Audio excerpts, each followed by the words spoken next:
Hello everyone, guys. Welcome to MBA Pathshala. So before we start with the session, an announcement. So guys, we have started Snap and Nmat batch, and the batch has started from 25th of July. आप में से जो लोग Snap और Nmat में interested हैं, please check out this batch. Okay, so you can call the office numbers for more information. Okay, so let's start with today's session, and that is RC selection strategy. अब ये एक ऐसा topic है जिसका काफी लोगों को इंतजार भी था, क्योंकि भाई एक जो बहुत इंपॉर्टेंट डिसीजन होता है वर्बल सेक्शन में, वो आरसी का होता है, बिकॉज वी अंडरस्टैंड कि आपका जो एक मेजर चंक ऑफ क्वेश्चंस है, okay, that is coming from reading comprehension. And reading comprehension में मैक्सिमम स्मार्ट लोग ये जानते हैं कि सारे आरसीज तो कोई नहीं करने वाला। Okay, for most of us it would be those two RCs that would decide our destiny, that would decide our final score on RC. And for some of you, okay, like 4-5% people you'd be able to attempt 3 passages, okay, but maximum बच्चा क्योंकि 2-2.5 passage attempt कर पाएगा, और मुझे पता है कि वो 2 या 3 पैसेज जो मैं फाइनली करने वाला हूं, वो मेरे ऐसे पैसेजेस होने चाहिए जो मेरे बेस्ट एरियाज में से हैं, मेरी स्ट्रेंथ में से हैं। तो बहुत इंपॉर्टेंट हो जाता है that I select the right passage. Okay, there is one more thing, and that is that when I look at RCs, a lot of us are not really trained to select RCs. Okay, we do them in a sequence कि यार first RC को start कर दिया, second पे गए, third पे गए, and we leave questions by default. Okay, हमें करना क्या है कि questions हमें leave करने हैं by choice. Understand this. Even the smartest people would not be able to attempt more than 15 or 16 questions. Okay, the maximum attempts that I've seen are around 18 questions. Okay, 18 questions के ऊपर जो attempt करते हैं वो फिर exceptions होते हैं, but अगर आप देखोगे तो 18 क्वेश्चंस या 17 क्वेश्चंस या 16 questions is the sort of like the attempt rate even of the best candidates who try to score 99 plus. Okay, so what is the point that I am trying to make is, the point that I am trying to make here is कि यार questions तो हमें छोड़ने ही है, ये बात तो sure है। तो आप उसको बाय चॉइस छोड़ो तो वो ज्यादा बेटर है, रादर देन कि आपका टाइम खत्म हो गया तो बाय डिफॉल्ट आपको छोड़ने पड़ गए, ठीक है, आप कुछ कर नहीं पाए। Okay, so for RC selection I would just talk about 2 things. Okay, क्योंकि बाकी जो चीजें हैं वो हम लोग बात करते रहते हैं, रीडिंग प्रैक्टिस और वोकैब वगैरह की, तो मैं उसमें आपको नहीं लेके जाऊंगा। Okay, so I would just be focusing on 2 aspects, and we will actually apply this strategy in CAT 2023 का slot 1। So I am going to take you through CAT 2023 का slot 1, and I would pick up passages and I would pick up questions also. Okay, so I want to show you कि exactly कैसे passage को pick किया जाता है और कैसे question को select किया जाता है, right? Okay, so 2 चीजें क्या है, देखो, एक तो जो है आपको सबसे पहली चीज पता होनी चाहिए कि जब आप पढ़ाई कर रहे हो तो exactly RCs में आपकी strength क्या है। अब होता क्या है ना कि जब हम लोग रीडिंग करते हैं तो we don't ask this question to ourselves कि exactly what am I trying to develop, what are my strengths. आज से आप अपने आप से क्वेश्चन पूछना स्टार्ट करो कि भाई मेरी स्ट्रेंथ क्या है। Okay, have I decided that these are the sort of areas where I really want to make myself strong. Okay, क्या आपको ये रियलाइजेशन है कि कौन सा वो एरिया है जिसमें आपको लगता है कि आप अगर अटेम्प्ट करो तो वहां पे जो कंटेंट आपको मिला है वो कम से कम आपको 90-95% समझ में आ जाए। It could be anything. Okay, it could be science, it could be sociology. Some of you would be able to master multiple genres. Okay, generally मैंने स्टूडेंट्स को देखा है जिनकी साइंस बहुत स्ट्रांग हो जाती है, साइंस के साथ सोशियोलॉजी बहुत स्ट्रांग हो जाती है, कल्चर बहुत स्ट्रांग हो जाता है, राइट? ओके, सो बहुत सारे एरियाज हैं जिनको आप मास्टर कर सकते हो, बट ये चीज आप अपने बैक ऑफ द माइंड रखो that a good reader is not one who is performing equally well in all genres. It's impossible. You can not be good in every possible area. Okay, you have to really see कि कौन से areas हैं जिनको मैं maximise कर रहा हूं, ठीक है? अब यहाँ पे क्वेश्चन आ सकता है कि सर स्ट्रेंथ को मैक्सिमाइज करने के बजाय कि हम वीकनेस को कंपनसेट करें।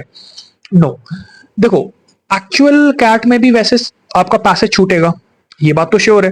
तो अगर मैं प्रेफरेंस वाइज जाऊं तो पहला मेरा फंक्शन ये होगा कि भाई जो मेरे एरिया स्ट्रांग है मैं उनको तो सुपर स्ट्रांग कर लूं, because if I am able to attempt only let's say 2 passage, okay, then at least in 2 passages में से 8 क्वेश्चंस में से मैं 7 सही कर पाऊं, बिकॉज आई नो कि ये जो 2 पैसेज मैंने पिक किए ये मेरे इतने स्ट्रांग हैं कि मेरा 90% 95% एक्यूरेसी जा रहा है। Okay, making sense? हाँ, उसके बाद जो तुम थर्ड पैसेज पिक करोगे वो तुम्हारे थोड़े से वीक एरिया का हो सकता है, जिसमें हो सकता है शायद तुम टाइम इन्वेस्ट करना चाहो कि यार दो पैसेज का तो मैंने अभी तक अपना इंतजाम कर लिया है, तो चलो यार एक पैसेज और करना होता है, तो उसके लिए देखते हैं कि कौन सा एरिया है जिसको मैं पिक कर सकता हूँ, right? Okay, so that is one. सो ये चीज भाई आइडेंटिफाई करना बहुत जरूरी है। ये आपको बैकग्राउंड में रखना पड़ेगा कि जो मैं पढ़ाई कर रहा हूं उसमें मैं कौन से एरियाज को स्पेसिफिकली टारगेट कर पा रहा हूं, what are my strengths. Second, okay, analysis of the question stem. Maximum बच्चों को ये रियलाइज नहीं होता कि कई बार पैसेज तो आपकी चॉइस का होता है, कंटेंट तो आपकी चॉइस का होता है, लेकिन जो क्वेश्चन स्टेम होती है उस क्वेश्चन स्टेम का नेचर ऐसा होता है कि वो क्वेश्चन डिकोड करना हमारे लिए मुश्किल हो जाता है। Okay, so that is analysis of question stem, right? Now sometimes we make this entire thing sound more complicated by saying कि यार पैसेज इजी है तो क्वेश्चन टफ होंगे, तो फिर पैसेज इजी है तो इससे फिर हमें पता नहीं चलेगा कि क्वेश्चन जो है वो कर पाएंगे कि नहीं कर पाएंगे, तो फिर आरसी सिलेक्शन का फायदा क्या हुआ? Now this is also one of the mindsets. Okay, now that is like that's totally wrong. क्योंकि देखो, अगर आपको ना अपने एरिया का पैसेज मिल गया और पैसेज की लैंग्वेज इतनी कंफर्टेबल है आपके लिए कि आप पैसेज को समझ पा रहे हो, कनेक्ट कर पा रहे हो, तो मैं आपको एक चीज बताता हूं। Even if the questions are slightly tough, even if you have more questions that are inference based, okay, still you would be able to get correct answers. I'm telling you on the basis of my experience, because मैंने ये personally observe किया है कि कितना भी tough passage हो, कितने भी उसके क्वेश्चंस ट्रिकी हो, लेकिन अगर वो कंटेंट आपके लेवल का या आपके कंफर्ट जोन का है, तो आपका जो एक्यूरेसी है वो नॉर्मल लोगों से काफी ज्यादा होगा। Okay, that is why we talk about personal level of difficulty, right? Okay, so what is comfortable for me may not be comfortable for you. What is more important is actually the knowledge that what you are comfortable with. Okay, तो ये दो ही चीजें हैं। आपको एक तो पता होना चाहिए कि एग्जैक्टली आपके स्ट्रॉन्ग एरियाज कौन से, सेकंड आपको क्वेश्चन की स्टेम को एनालाइज करना आना चाहिए कि क्वेश्चन का नेचर कैसा है, राइट? है ना? सो स्टार्ट करते हैं। Now let's get started. Okay, so guys, this is the very first passage, CAT 2023 slot 1 का फर्स्ट पैसेज था। So let's try to see and understand कि इसका नेचर कैसा लग रहा है।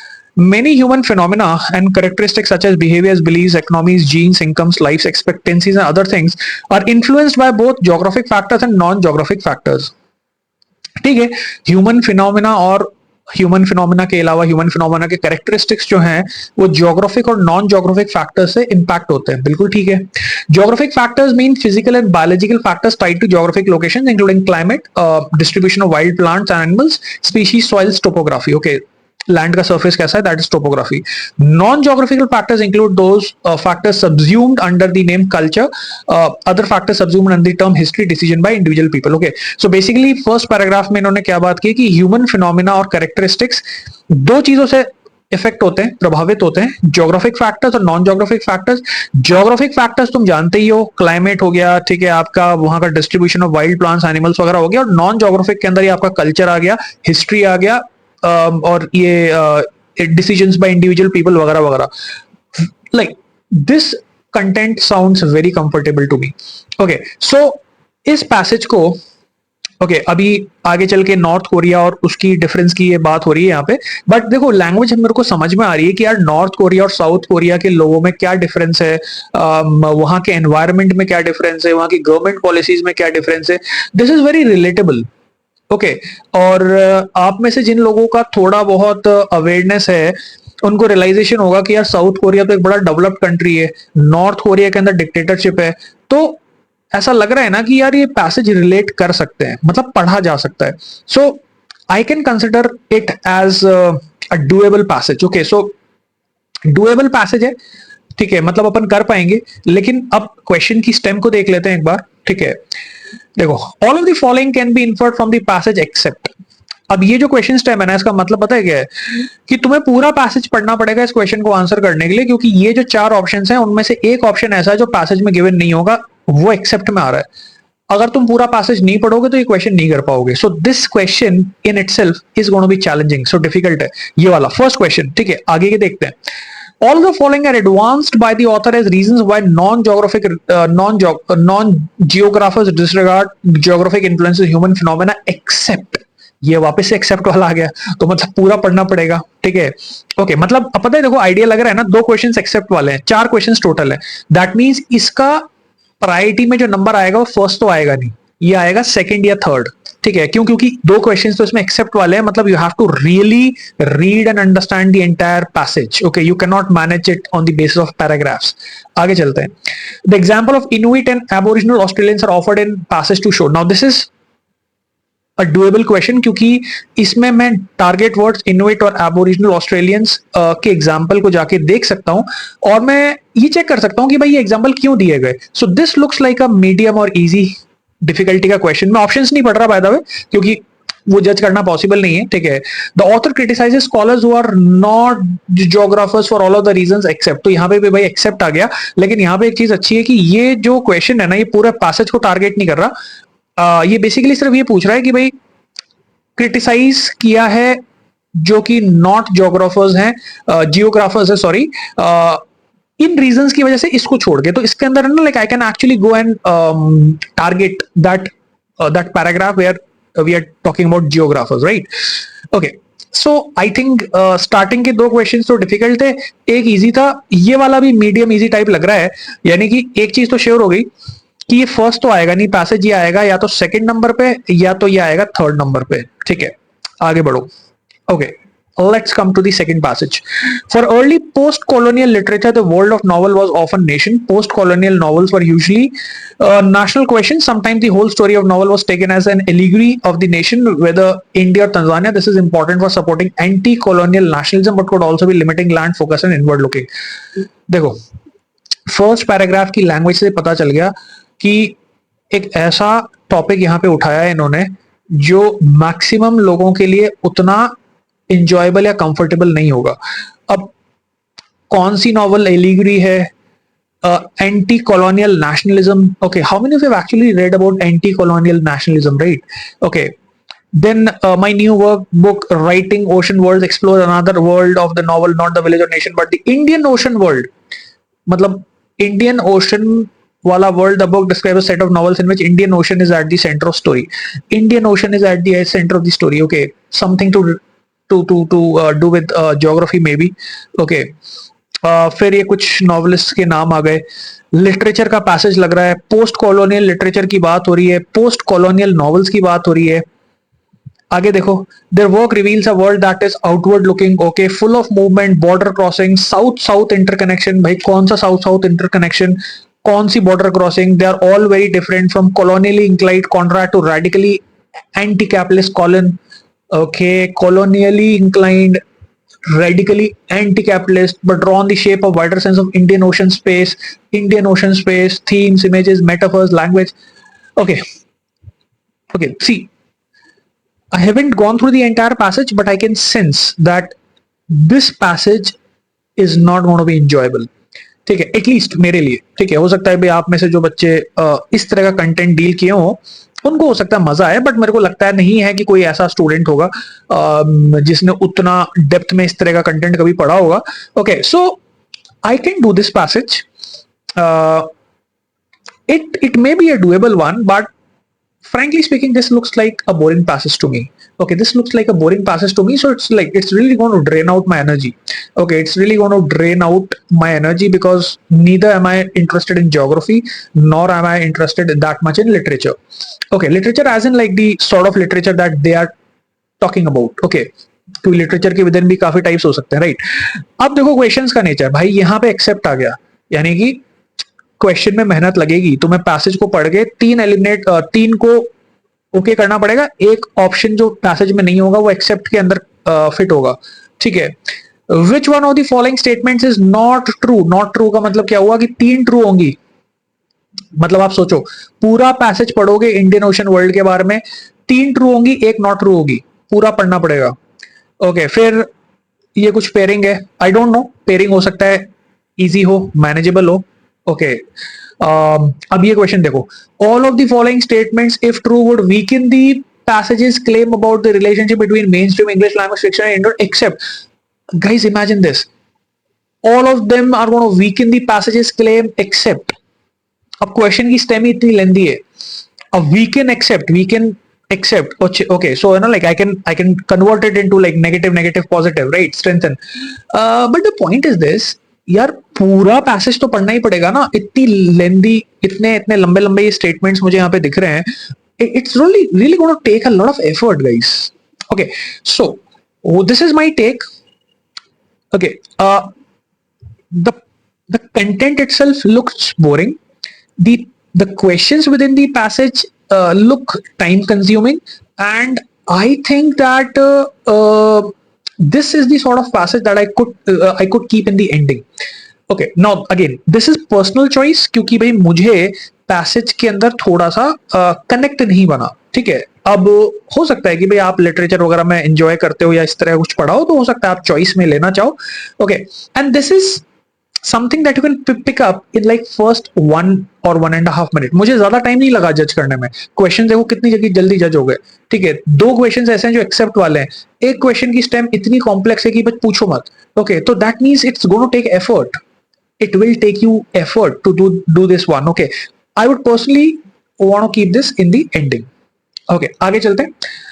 50 years after publication in English in 1972 and just a year since Marshall Salins himself died, we may ask, why did his essay Original Affluent Society have such an impact and how has it fared then? 1972 में इनकी death हुई थी, martial silence की. और इनका जो एक ऐसे था original affluent society. Original affluent society का मीनिंग सोच के देखो. एफ्लुएंट का मतलब वेल्दी, ओरिजिनल का मतलब जो सबसे पहले आए होंगे, मतलब यही है ओरिजिनल. अभी वाले जो हैं वो तो मतलब sort of copy cat version है ना, या फिर ये बाद वाले हैं. ओरिजिनल वाले पहले थे. Okay, so original affluent society इन्होंने कैसे लिखा था और उसका कुछ अच्छा इंपैक्ट रहा होगा, लोगों ने उसको पसंद किया होगा, और तब से लेके अभी तक वो कैसे परफॉर्म किया है. Okay, so let's see. Salin's principal argument was simple but counterintuitive. Salin का जो principal argument था ना इस ऐसे में, वो बड़ा simple सा था, लेकिन normal common sense के just उल्टा था. Counterintuitive का मतलब होता है what we assume to be true, उसका just उल्टा. ठीक है. Before being driven into marginal environments by colonial powers, hunter-gatherers or foragers were not engaged in desperate struggle for meager survival. Okay, simple language में colonial powers के आने से पहले जो हंटर गैदरर्स होते थे, okay, those of you have read Sapiens and all that must have realized कि ये एंथ्रोपोलॉजी का पैसेज है और हंटर गैदरर्स का इसमें मेंशन आ रहा है. इसका मतलब कि जब हम लोगों ने फार्मिंग स्टार्ट नहीं की थी, उसके पहले के जो ह्यूमंस होते थे, ये जो सोसाइटीज होती थी, और ये हंटर गैदरर्स होते थे, मतलब हंट करते थे और फूड गैदर करते थे. Okay, so these people were not engaged in meagre survival, मतलब सर्वाइवल की फाइट नहीं करते थे वो. Okay, they were like enjoying life. They were not engaged in desperate struggle for meagre survival. Okay, basically आप ये कहना चाह रहे हो कि हंटर गैदरर्स का जो लाइफ था वो शायद काफी सही था, काफी अच्छा था. They were not just struggling to survive. Okay, quite the contrary, they satisfied their needs with far less work than people in agriculture and industrial societies. अब देखो मजे की चीज, this is what counterintuitive is, कि उन लोगों के time पे जैसी उनकी लाइफ थी, तो उनकी नीड्स ना बहुत कम काम में पूरी हो जाती थी. और एग्रीकल्चर या इंडस्ट्रियल सोसाइटी की अगर अपन बात करें, मतलब हमारी सोसाइटी की अगर अपन बात करें, okay, they were far better because they had to do less work. Okay, हमारी सोसाइटी में हमें काफी ज्यादा वर्क करना पड़ता है. ओके, वी ऑल रियलाइज है ना, like we have to work 8 hours every day and all that, right. तो उनके पास ज्यादा टाइम बचता था.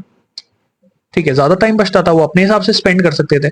अब देखो आइडिया लग रहा है ना कि ओरिजिनल एफ्लुएंट सोसाइटी ये टाइटल क्यों रहा होगा, क्योंकि जो हंटर गैदर्स और फॉरेजर्स की सोसाइटी है, जिसके बारे में हमारा परसेप्शन ऐसा बनता है कि यार उन लोगों की सोसाइटी में क्या ही होगा, लेकिन ऑथर यहाँ रियलिटी बता रहा है कि इंडस्ट्रियल सोसाइटीज और एग्रीकल्चर सोसाइटीज जैसे कि हम लोगों की सोसाइटी है, उनके कंपैरिजन में उनके पास ज्यादा टाइम होता था और काम भी कम होता था.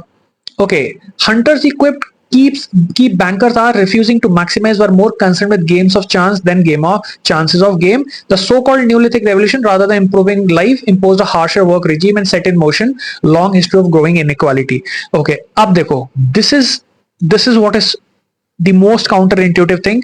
जिस चीज को हम न्यूलिथिक रेवोल्यूशन बोलते हैं ना, वो एक्चुअली हमारी लाइफ को इंप्रूव करने के बजाय हमारी लाइफ को और ज्यादा हार्श कर दिया, और उसके बाद न्यूलिथिक रेवोल्यूशन के बाद से सोसाइटी में इनइक्वालिटी बढ़ती गई. Okay, so this is the sort of topic that I personally enjoy. Okay, so the genre is anthropology, and if you enjoy reading about human societies and how we have evolved, how we think, how we operate, this is the sort of passage that you can attempt. और I think अभी connect भी हो रहा होगा.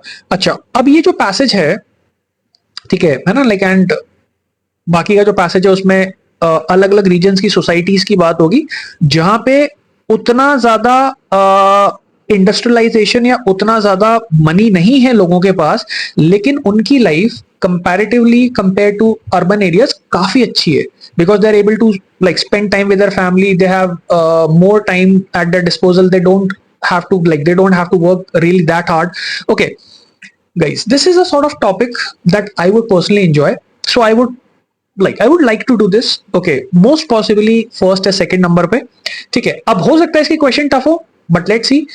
Okay, so देखो, we may infer that Salin's main goal in writing this essay. Okay, अब यार main goal पूछा है ना, personally I believe I would be able to do this. Why? Because I enjoy such topics that talk about human societies, human evolution and all that. Okay, मुझे लगता है कि यार ये एक ऐसा एरिया जो मैक्सिमम आप में से भी कई लोग एंजॉय कर सकते हैं, हो सकता है आपने ट्राई नहीं किया हो. ओके, मेन गोल वाला क्वेश्चन हो जाएगा. The author mentions Tanzania's Hadza community to illustrate. देखो, अब ये एक स्पेसिफिक पैराग्राफ को टारगेट करके क्वेश्चन बना हुआ है, तो ये क्वेश्चन हो सकता है क्योंकि इन्होंने उस कम्युनिटी का नाम लिया और उस कम्युनिटी के बारे में आपसे पूछा है कि भाई क्यों उस कम्युनिटी का इन्होंने एग्जांपल लिया. What do you want to illustrate, right? This is a doable question. The author of the past criticizes Salin's essay for it. Okay, again, very specific paragraph targeted question, very doable. Okay, मेरे को बस ये देखना है कि भाई Salin को उसने क्रिटिसाइज किया तो क्यों क्रिटिसाइज किया. आगे देखो, the author of the passage mentions Galbraith affluent society too. What is the purpose of the author of the passage in mentioning affluent society? Author का मतलब, अब वैसे ही इन्फ्रेंस बेस्ड क्वेश्चन है, लेकिन अगर आप इस पैसेज के साथ कनेक्ट कर पाते हो तो ये पैसेज का क्वेश्चन आप कर पाओगे. ओके, अच्छा, तो यार ये जो पैसेज है इसमें एक्सेप्ट वाले क्वेश्चंस नहीं है, इसमें ऐसे क्वेश्चंस नहीं है जिसमें कोई बहुत लंबी चौड़ी क्वेश्चन टाइम हो. Now because the topic is enjoyable, because the questions are pretty understandable and basic, some of these questions are paragraph targeted, I will like to keep this passage on a position like not third. Okay, first or second. Okay, first or second. Okay, अब देखते हैं इसके बाद वाला passage कैसा है. ठीक है, क्योंकि अगर इसके बाद वाला पैसेज इससे भी इजी निकला तो मोस्ट पॉसिबली सेकंड या थर्ड में इसकी चॉइस आ जाएगी फॉर ऑब्वियस रीजंस, क्योंकि फिर मैं उसको फर्स्ट पिक कर लूंगा. Okay, so let's see the last passage. Residents of Lozère, a hilly department in southern France, recites complaint familiar to many rural corners of Europe. In remote hamlets and villages with names such as Le Bicon and Le Bicon Vieux, mayors grumble about the lack of local schools, jobs or phones and internet connections. Farmers of grazing animals add another concern, the return of wolves. Eradicated from France last century, the predators are gradually creeping back to more forests and hillsides. The wolf must be taken in hand, said a aspiring parliamentarian Francis Palombi when pressed by voters in election campaign early this summer. Tourists enjoy visiting a wolf park in Lozère, but farmers fret over the livestock and their livelihoods. Okay, so I think the language is pretty readable. Concern भी समझ में आ गया, wolves का return, और जो ये problem है कि भाई wolves वापस से आ गए हैं और उसकी वजह से इस रीजन में, फ्रांस का एक रीजन है, वहां पे दिक्कत आ रही है, लाइफ स्टॉक वगैरह को वो खा जाते हैं. ठीक है, तो मतलब पैसेज का एजेंडा मुझे समझ में आ रहा है, right? And the language is also simple. As early as the 9th century, the royal office of Lipari wolf catchers was created in France to tackle the predators. अब पहले की बात हो रही है कि भाई पहले इनको कैसे टैकल किया जाता था वगैरह वगैरह, right? Okay, good, I can do this. अब देखो, यहां पे भी एक्सेप्ट वाला क्वेश्चन है, लेकिन एक्सेप्ट वाला क्वेश्चन में चॉइसेस बहुत छोटी छोटी हैं. ठीक है, और इसको चेक करना आसान है. The inhabitants of Lozar have to grapple with all of the following problems except. तो जहां पे भी इनकी प्रॉब्लम्स की बात हुई होगी ना, उस पैराग्राफ को मैं जाके रीड कर सकता हूँ, और जो एक्सेप्ट वाला ऑप्शन होगा उनमें से एक होगा। इसमें कुछ बहुत ज्यादा रीडिंग रिक्वायर्ड नहीं है, बड़े छोटे छोटे ऑप्शन है। नेक्स्ट पे आओ, which of the following has not contributed to the growing wolf population? Guys, this is again a targeted question, क्योंकि जहां पे भी growing wolf population की बात हो रही होगी, उस पैराग्राफ को या उन पैराग्राफ्स को मैं टारगेट करके I can see which of the following options has not been mentioned, right? Doable question. आगे चलो, the author presents a possible economic solution to an existing issue facing Lozar that takes into account divergent and competing interest of, again very specific question, economic solution to existing issue facing Lozar. अब जहां पे भी ये economic solution की बात हो रही होगी, एग्जिस्टिंग इशू की बात हो रही होगी कि भाई ये जो प्रॉब्लम चल रही है उसके लिए इकोनॉमिक सॉल्यूशन, सो उसमें ये चार ऑप्शंस मुझे दे रखे हैं। तो मुझे ये देखना है कि इनमें से कौन सा ऑप्शन ऐसा है, ठीक है, जो उस economic solution of the existing issue of facing logger के अंदर डाइवर्जेंट एंड कंपीटिंग इंटरेस्ट को कंसिडर करता है। अभी किन के इंटरेस्ट हैं, divergent and competing interest of हुम? Again a very specifically targeted question. Options इतने छोटे छोटे हैं कि मुझे दिमाग नहीं लगाना, मुझे जाके सीधे पैसेज में चेक करना है कि भाई क्या मेंशन्ड है। Again it just requires tracking of information, nothing more than that. Very doable. All of the following statements, if true, would weaken. Simply, the question is asking me which of the following options is going to weaken the author's claim. Weaken का मतलब कौन सा option ऐसा जो passage के argument के against जाता है या उसके सपोर्ट में नहीं जाता। ये भी लग रहा है कि काफी डुएबल क्वेश्चन है, क्योंकि इसकी भी कोई बहुत लंबी क्वेश्चन स्टेम नहीं है। So my take is that this could be the first passage that I attempt, okay, because wolves वगैरह की बात हो रही है, एनिमल्स की, और ये क्वेश्चन बड़े छोटे छोटे हैं, right. I can also take it at second position. Finally अगर देखो, अगर मैं आपको सीक्वेंस बताऊं, so if I look at passage 1, okay, if I look at the passage 1 and I look at passage 4, okay, passage 1 बहुत easy था, मतलब बहुत इजी तो नहीं था, मतलब उसके अंदर ना क्या कहते हैं, दो क्वेश्चन एक्सेप्ट वाले थे, लैंग्वेज ठीक थी लेकिन दो क्वेश्चन एक्सेप्ट वाले थे। तो फोर्थ पैसेज कंपैरेटिवली पैसेज 1 के थोड़ा इजी लगा मेरे को, तो इसको मैं ले सकता हूं फर्स्ट पोजीशन पे, इसको मैं ले सकता हूं सेकंड पोजीशन पे। और जो पैसेज 3 है, ठीक है, पैसेज 3 है, कौन सा वाला पैसेज 3 जो इसके जस्ट पहले आया था, okay, this one, original affluent society. This passage could be kept at the third position, right. Passage third को मैं ले लूंगा थर्ड पोजीशन पे, ठीक है। पैसेज फोर्थ, क्वेश्चंस बड़े सिंपल सिंपल हैं, लैंग्वेज बड़ी अंडरस्टैंडेबल है, फर्स्ट पोजीशन। पैसेज 1 दो क्वेश्चन एक्सेप्ट वाले हैं, दो क्वेश्चन इजी हैं, लेकिन पैसेज की लैंग्वेज मेरे को ठीक ठाक लग रही थी, समझ में आ जाएगी, this is second. Then passage third कौन सा, original affluent society. Original affluent society personally मुझे ऐसा टॉपिक लग रहा है जो काफी मेरी इंटरेस्ट का और मेरे कनेक्ट का है, ओके।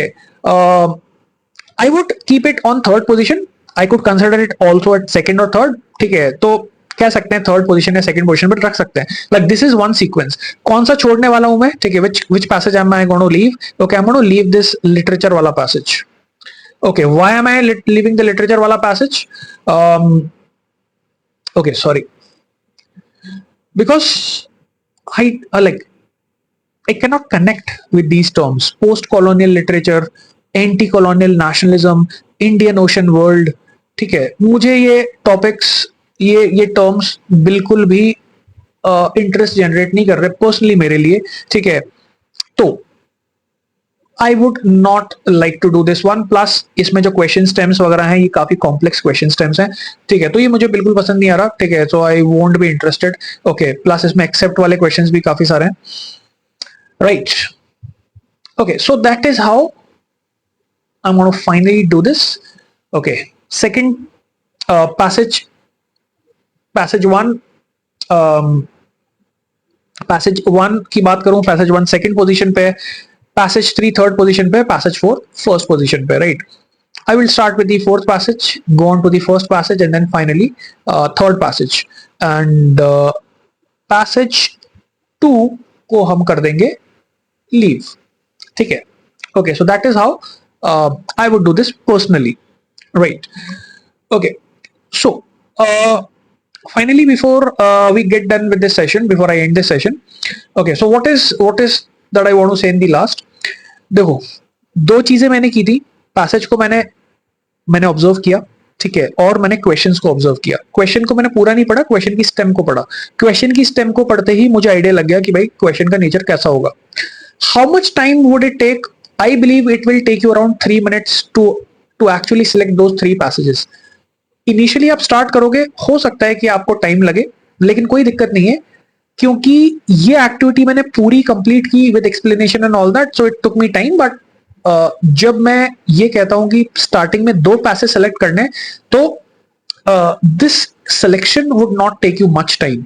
आपके स्टार्टिंग के 3 minutes के अंदर अंदर आपको मिल जाएंगे कि वो 2 पैसेज कौन से हैं जिनको आप करना चाहते हो. Okay, and this is something that you should try. If you are someone who is struggling with the wrong selection of passages, I believe this is one thing that you should try doing rather than randomly selecting or picking up passages. Okay, so that's it guys. इतना ही करते हैं आज के लिए. I want to see you in the next session. Bye bye, take care.